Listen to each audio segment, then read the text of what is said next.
Alexis de Tocqueville was not an American, but as a political observer and theorist, he is more American than any American.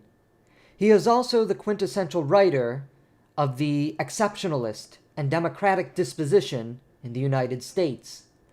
Originally sent to study the American prison system, which he did, he also had a private desire to travel and experience the democratic experiment in the newly independent republic.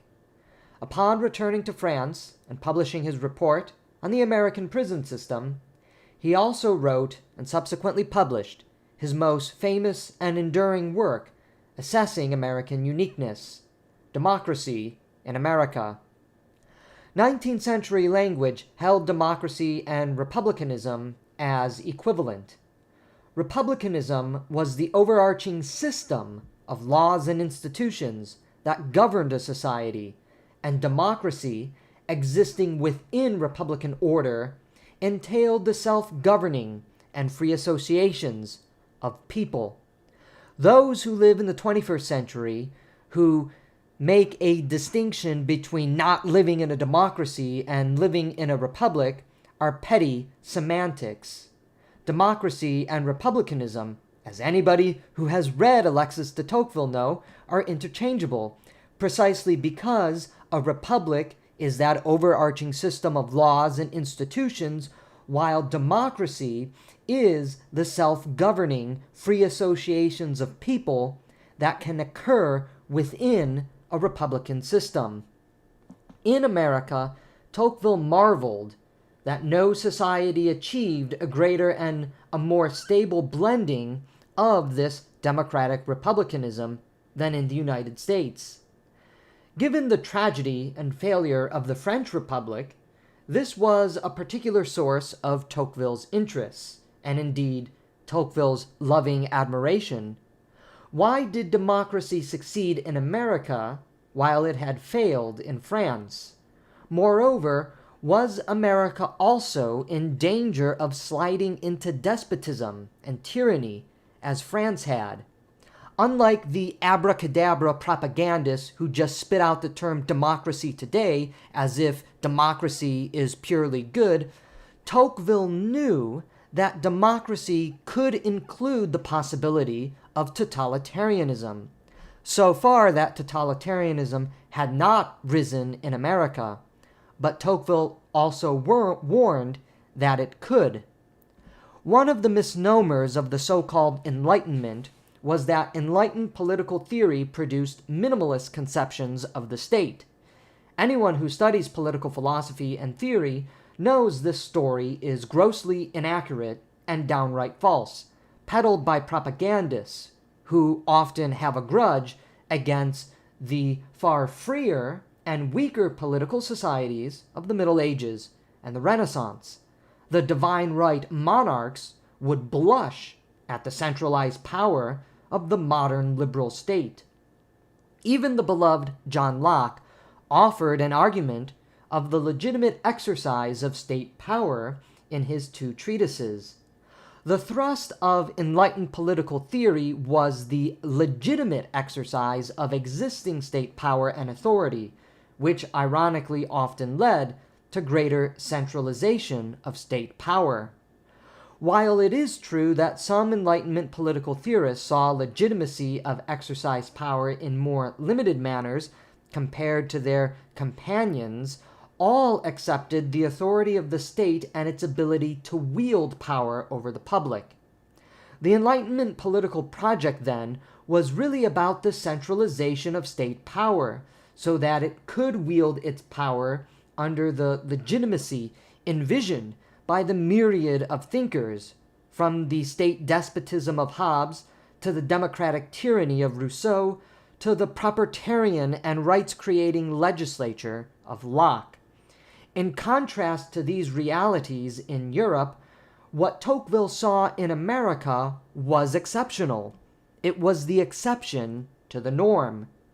What marked the American political project as unique from Tocqueville's eyes wasn't that it differed in constitutional debates over the legitimate use of federal power, but the fact that the federal government and its institutions seemed non-existent altogether.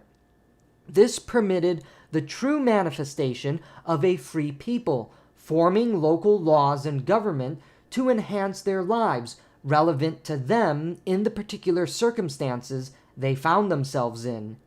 Civil society, the freedom therein, flourished in the absence of a federal administration. As Tocqueville wrote, "Nothing is more striking to a European traveler in the United States than the absence of what we term the government, or administration. Written laws exist in America, and one sees that they are daily executed. But although everything is in motion, the hand which gives the impulse to the social machine can nowhere be discovered." For Tocqueville, the absence of central bureaucratic administrations across the breadth of the United States meant that local communities and the people were responsible for their rights and liberty. This demanded a democratic ethos of civic participation and political virtue, without the necessity of centralized government dictating rights and laws to the people, as in Europe. It wasn't the Constitution per se that allowed the flourishing of human liberty. It was the absence of a central government which allowed the flourishing of human liberty. It was the human spirit itself, without the apparatus of a federal bureaucracy, which led to human liberty in the United States. In the 1830s, the federal government had a very limited reach outside of Washington and a few major cities with its attendant administrative attachés. Further, in his discussions with Americans about the nature of democracy and its infant origins, he was informed that individuals, families, and local communities contributed to the birth of democracy and democratic self-governance.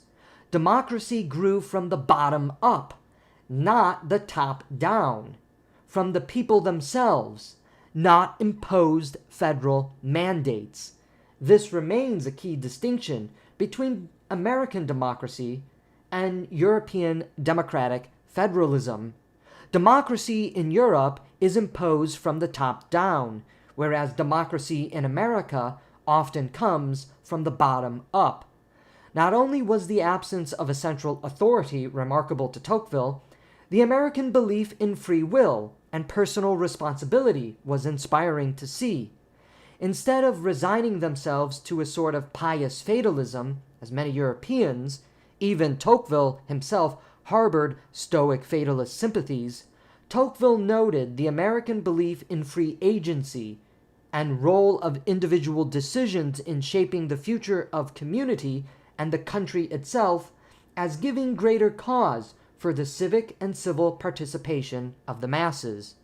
Americans believed it was their duty to be engaged in society and the world, precisely because the course of history was open to them. Moral, spiritual, and material self-improvement was the mentality of Americans, which contributed to democratic dynamism. It was theirs for the taking and shaping. History is not predetermined to a set end.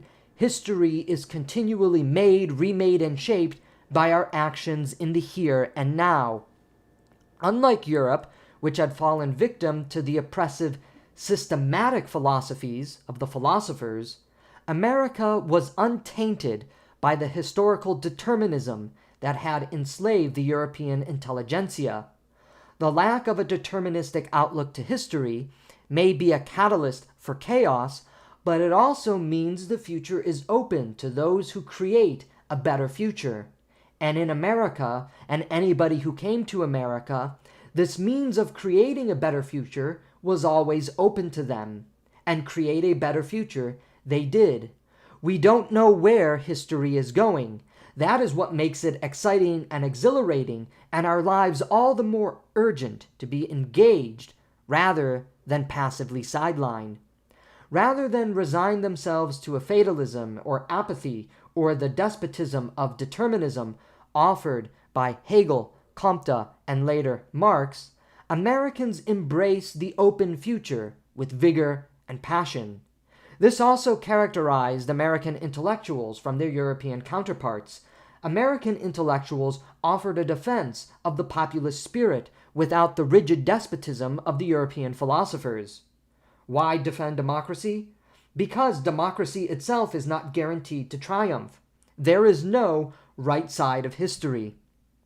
Since the future of history is not yet written, Americans were more willing to become civically engaged, precisely because they knew there was no assurance that their experiment in self-government would succeed. The great flourishing of civil associations marked not only the belief that Americans needed to band together to ensure the survival of their freedom, but it also was marked by the belief that their engagement in civil associations would enhance their freedoms as well. So not only would civil association protect freedom, it would increase freedom. This freedom of association for political empowerment and material betterment instilled a grander and truer patriotism than anything in the old world. As Tocqueville wrote, "Thus political life makes the love and practice of association more general. It imparts a desire of union and teaches the means of combination to numbers of men who would have always otherwise lived apart." Against the revival of any sort of blood and soil nationalism, Tocqueville observed it was love of political rights and the prospect of improving political freedom, not to mention moral and spiritual self-improvement, through civil associations that drew Americans from many disparate backgrounds together in a broad civic patriotism. All were united in the quest for the defense of established liberty, recognition of liberty afforded to them by law, and the possibility for the enhancement of liberty, because history is not written in stone. This patriotism of association, an association of the future, became the mother of all action, according to Tocqueville. Tocqueville equally noted that societies that which are deeply religious have the most optimism regarding the future. Naturally so, since religion is future-oriented. The religious vigor of Americans naturally predisposed them to looking to the future with hope rather than despair, unlike the irreligious fatalism of Europeans, who in their drift replaced religious hope with the deterministic pseudo-religions of Marx and his heirs, and therefore led to their passionate engagement in society. The American religious sentiment was one that called them to the future and passionate engagement in the world. That religious sentiment also carried over into political association. "There is only one country on the face of the earth," Tocqueville wrote, "where the citizens enjoy unlimited freedom of association for political purposes," and that, of course, was the United States. Thus Tocqueville elaborated how the spirit of religion and the spirit of liberty fused together so powerfully in America. Even Catholics in the United States, Tocqueville noted, defied some of the prejudicial biases of their Protestant neighbors. This is not to say there wasn't anti-Catholic prejudice, there most certainly was, but that the prejudice levied against them by their Protestant neighbors was incorrect. When meeting a Catholic priest one night, the priest offered a prayer that would have been considered the domain of the Protestant and reflected the real spirit of American religious internationalism, the desire for freedom of others. The priest, Tocqueville noted and reflected upon, prayed against tyranny and inequality. As Tocqueville quoted in memory of this priest, he said the prayer, "Turn, O Lord, a favorable eye upon the other hemisphere. Thou who didst create man, let not tyranny mar thy work, and establish inequality upon the earth." Tocqueville was supremely surprised by this prayer he encountered, Everyone, from the Protestant to the Catholic, was praying for the advancement of liberty and equality in American churches. The spirit of religion and liberty in America was uniquely intertwined and interconnected. The religious, Tocqueville continued to explain, were the most ardently democratic everywhere he went. The irreligious tended toward apathy and want for bureaucratic despotism, just as Tocqueville noted was the same in Europe.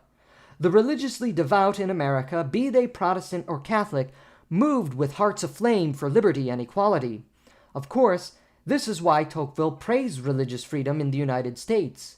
Because churches were not bound to princely or monarchic orders, this allowed the clergy and their congregants or parishioners to be more freely engaged in civil and political association and participation, and have positive roles in their communities, which conferred democratic prestige instead of establishment resentment.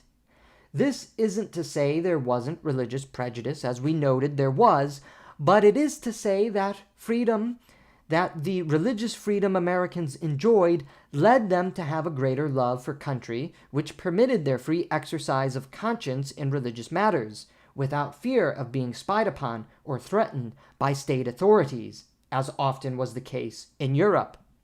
The spirit of democracy in America that enamored Tocqueville then was how the absence of federal authority and its apparatuses spurred democratic development within local communities.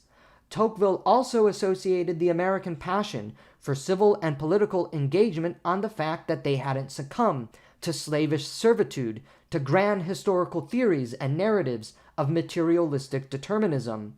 To reiterate the openness of history is what exhilarated Americans to build a better future.